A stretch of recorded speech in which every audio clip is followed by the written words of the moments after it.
ಆಗ್ರಹ ಮಾಡ್ತೀನಿ ಮುಖ್ಯಮಂತ್ರಿಗಳಿಗೆ, ತಕ್ಷಣ ಎಲ್ಲ ಕಾರ್ಖಾನೆ ಮಾಲೀಕರನ್ನ ಕರೀರಿ.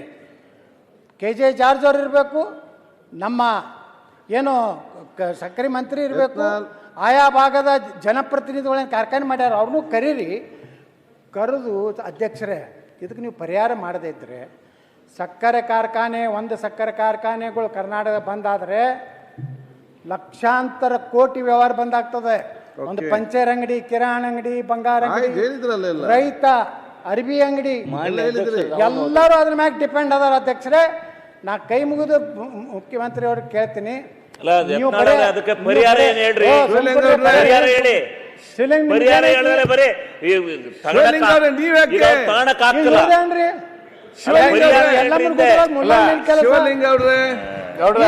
ಅಧ್ಯಕ್ಷ ಎಲ್ಲಮ್ಮ ಕೂಡದಾಗ ಈ ಮುಲ್ಲಾಂದ್ ಏನು ಕೆಲಸ? ಸುಮ್ಮನೆ ಬಾಯಿ ಹಾಕ್ತಾರೆ. ಅದಕ್ಕೆ ನಾನು ಆಗ್ರಹ ಮಾಡ್ತೀನಿ, ಮುಖ್ಯಮಂತ್ರಿಗಳು ತಕ್ಷಣ ಸಭೆ ಕರೀರಿ, ಸೂಕ್ತ ಪರಿಹಾರ ಕೊಡ್ರಿ.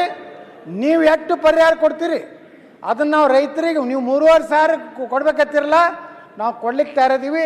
ನಮ್ಮದು ಏನದ ಉಪ ಉತ್ಪನ್ನಗಳನ್ನು ಕೇಂದ್ರ ಸರ್ಕಾರಕ್ಕೂ ನೀವು ಕರ್ಕೊಂಡು ಹೋಗ್ರಿ. ಪ್ರಧಾನಮಂತ್ರಿಗಳ ಬಳಿ ನಮ್ಮನ್ನು ಕರ್ಕೊಂಡು ಹೋಗ್ರಿ. ನಾವು ಪ್ರಧಾನಮಂತ್ರಿಗಳೇ ಒತ್ತಾಯ ಮಾಡ್ತೀವಿ.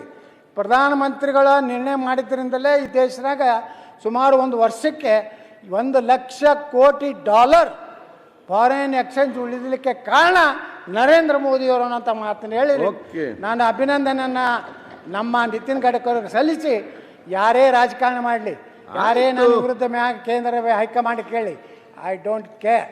ನಾನು ರೈತರ ಪರವಾಗಿರ್ತೀನಿ, ಕಾರ್ಖಾನೆಗಳ ಪರವಾಗಿರ್ತೀನಿ, ಉತ್ತರ ಕರ್ನಾಟಕ ಪರವಾಗಿರ್ತೀನಿ, ಸಮಗ್ರ ಕರ್ನಾಟಕ ಪರವಾಗಿರ್ತೀನಿ.